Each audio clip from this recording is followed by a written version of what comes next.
ไกลไร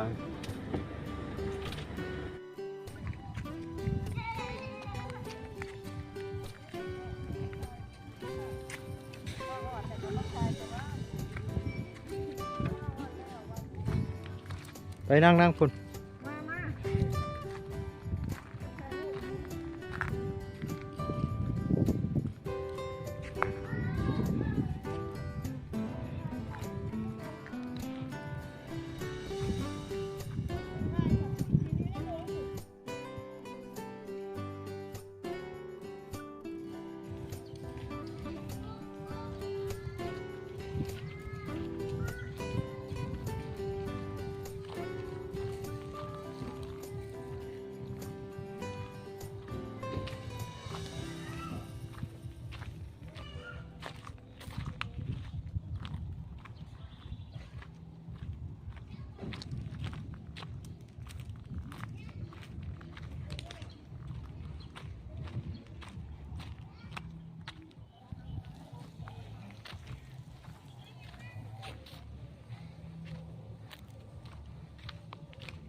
เดี๋ยวตอนเราเป็นทะเลโกเดี๋ยวตอน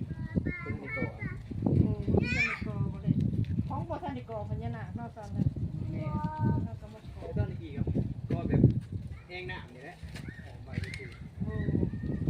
เลิกแล้วนี่เนาะจำว่าเลิกบ่บุเคยเลิกเจอมาแล้วนี่ก็ได้มุ้ยไปลองแขกเนาะน้ำพูดกันเองบางพญานาคมันจะเขาบอกว่าเขาจะวาดสิ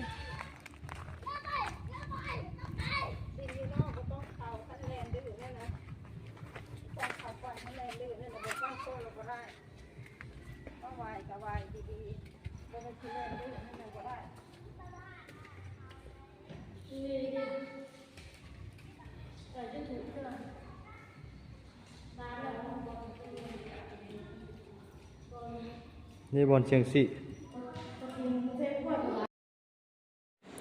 ว่าสิท้ายห้อยพอบาทครับปัดโทรศัพท์ปัดตัดไปเองถ่ายวิดีโอบ่ได้มันแจ้งขึ้นมาว่าความหอนเกินถ่ายบ่ได้จุดถ่ายก็ได้สำนักขอบใจ